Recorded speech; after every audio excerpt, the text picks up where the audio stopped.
Hello, good morning, children. Today we'll study class 7 honeycomb English honeycomb book chapter 8 A Meadow Surprises written by Louis Brown Phillips. Okay,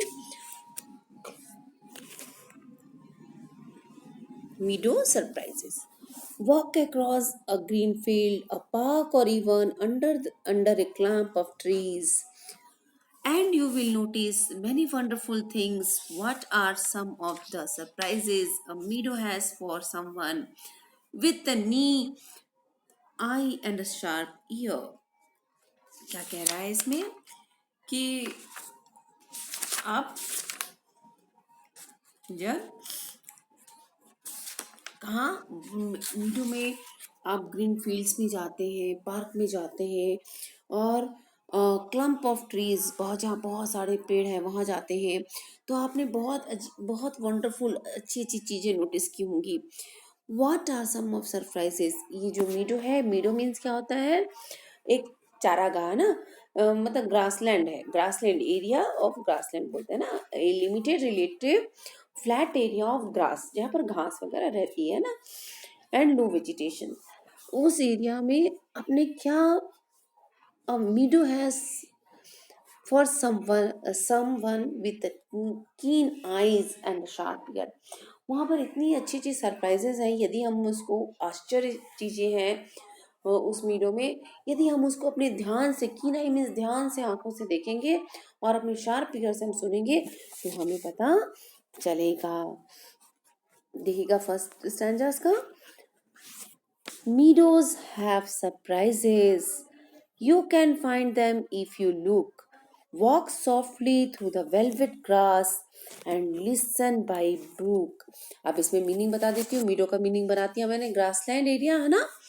surprises means wonders. Look means देखना, तलाश करना. Softly means दबे पाँव, softly softly है ना, दबे पाँव चलना. वेलवेट मीन्स मखमली है ना, मखमलदार है ना, मुलायम. लिसन ध्यान से सुनना. बाय द ब्रुक मीन्स ये झरना वगैरह होता है ना, है ना, उसी कहते हैं. By the brook means close to the stream of water, झरने के पास. अब मैं इसको एक्सप्लेन कर देती हूँ आपको. If you know how to explore the wonderful things that a meadow has in store, you will notice that the grass is as cozy and as silky as a velvet is. You are also advised to walk softly and listen quietly to the sounds when you are close to the stream of water. जब आप मीडो जो है वहाँ पे बहुत सारे क्या है सरप्राइजेस हैं. जब you can find them if you look. तुम उसको जब ध्यान से देखोगे तब तुम्हें पता चलेगा. तो आपको कैसे चलना है उसमें? वॉक सॉफ्टली, बहुत दबे पाओ उसमें चलो है ना, उस वेलवेट ग्रास में. वेलवेट में मुलायम ग्रास में एकदम दबे पाँव चलो. और जब आप धीरे धीरे हौले हौले उस मखमली घास पे चलो और कान लगाकर सुनो. जब झरने की जब झरना ऊपर से पानी बहता है तो उसकी कलकल की आवाज कितनी अच्छी लगती है. उस आवाज को आप ध्यान से सुनो. Listen by the brook means वही है, मीन्स स्ट्रीम, वो जो जलाशय है आपका, जो झरना है, उसकी आवाज जो आ रही है उसको बड़े ध्यान से सुनो. सेकंड पैराग्राफ देखिएगा. You may see a butterfly rest upon a buttercup and unfold its drinking straws to sip the nectar up. अब रेस्ट मीन्स हो गया बैठे हुए. रेस्ट मीन्स यहाँ पर क्या मतलब है? बैठा हुआ. और बटर कप क्या है? A wild plant with a bright yellow cup shape flower. एक प्लांट है, वाइल्ड प्लांट है, जिसमें उसका फूल जो है एक कप के शेप में उसका फूल होता है. ठीक है. ब्राइट येलो कप शेप उसका फ्लावर होता है. ठीक है. अनफोल्ड मीन्स खोलना. अनफोल्ड मीन्स खोलना. ड्रिंकिंग स्ट्रॉ मतलब आपने जूस वगैरह पीते हैं ना स्ट्रॉ से, वैसा स्ट्रॉ की बात कर रहा है. नेक्टर मतलब उसका जूस, जो पराग निकलता है फूलों से, उसकी बात कर रहा है. शिप मतलब पीना, घुट घुट करके पीना. अब मैं इसको एक्सप्लेन करती हूँ. The meadows has surprise, meadow के पास बहुत सारा सरप्राइजेज है. We will find a butterfly settled on a buttercup. हम देखते हैं कि जो बटरफ्लाई है वो बटर कप के ऊपर बैठी हुई है. It opens the drinking straw to take a sip. वो अपने जो अपने नेक्टर जिससे वो जूस शक करती है वो उसको खोलती है ड्रिंकिंग स्ट्रॉ को और उसमें से नेक्टर को पीती है. सिप सिप करके घुट घुट भर के वो नेक्टर को पीती है. उसमें से जूस को वो पीती है. कौन? बटरफ्लाई. ठीक है, नेक्टर से बटर कप से. तितली मतलब बटर कप में फूलों को पर लेटे और उसमें से जो उसका पराग रहता है, पराग और मीन्स नेक्टर को उसको घुट भरती है. ठीक है.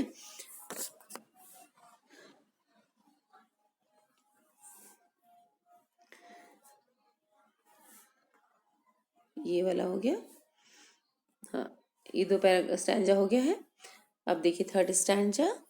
You may square a rabbit who is sitting very still. You still. Okay. Though at first you may not see him, when he hops you will. Scare means डरना, frightened होना.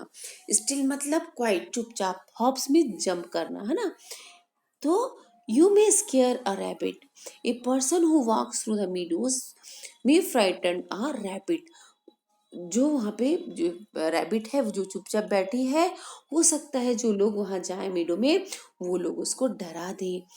One you will be alert and walk softly. One should वहाँ पे धीरे धीरे और सावधानी पूर्वक जाना चाहिए. Softly. The rabbit was not easily visible. जो रैबिट है वो आसानी से नहीं दिखाई देती. But it was seen only it when it jumps and run away. Rabbit आसानी से नहीं दिखेगी वहां पे, लेकिन जब वो हॉप करेगी, जंप करेगी, तब हम उसको आसानी से देख पाएंगे, है ना.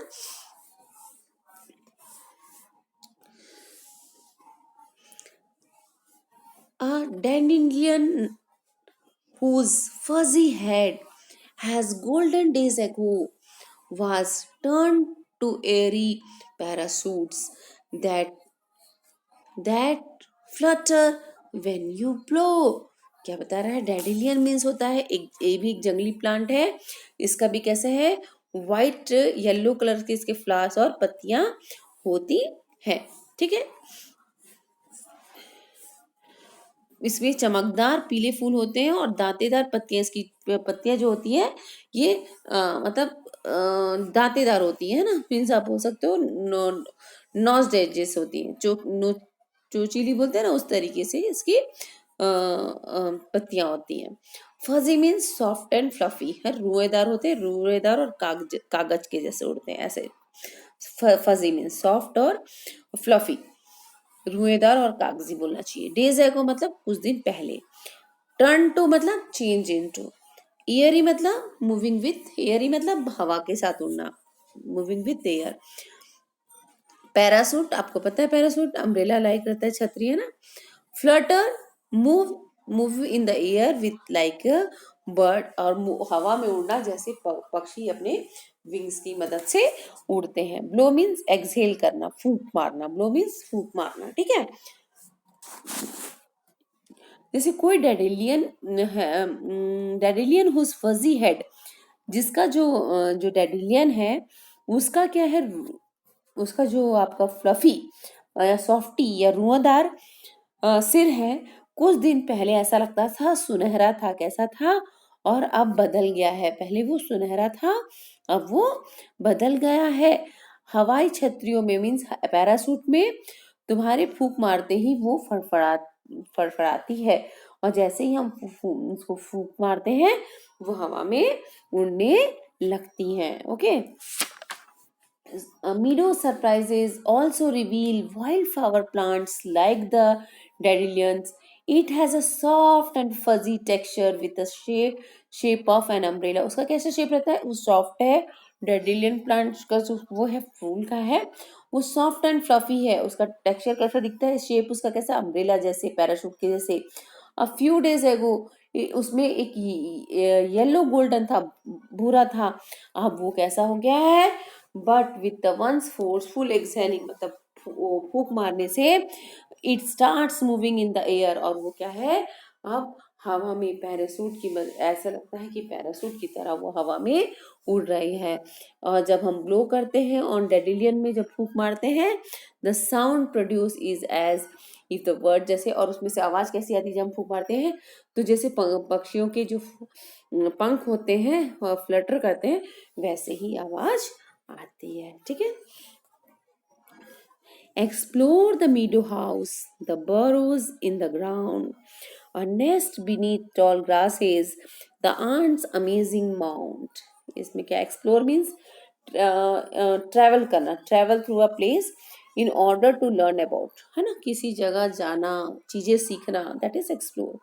Burrows means house of rabbit, और next the dwelling of the bird, चिड़िया का घोंसला, amazing means wonderful, mount means टीला, टीला जैसे। Okay. The poet desire to explore, poet क्या बताना चाहते हैं, the poet desire to explore the habitats made by different animals who live in the meadows. वो बता रहे हैं कि किस तरीके से जो पक्षी यहाँ यहाँ रहते हैं मिडोज में, उनका जमीन में क्या किस तरीके से वो रहते हैं। सम एनिमल्स जैसे रैबिट है, वो जमीन के अंदर गड्ढा बना के बरो बना लेता है। बर्ड्स घोंसला बनाते हैं टॉल ग्रासेस और ट्रीज में घोंसला बनाते हैं पक्षियां। और आंट जो है, चींटियां जो है, वो वंडरफुल, बहुत ही प्यारा क्या बनाती हैं, टीला जैसा घर बनाती हैं। चींटियों का टीला देखा ना घर का, तो चींटियां जो है वो पाइल जैसा, माउंट जैसा बना लेती है, पाइल ऑफ अर्थ, टीला के जैसा बना लेती हैं। Okay. Oh, meadows have surprises and many things to tell. You may discover this yourself. You look and listen well.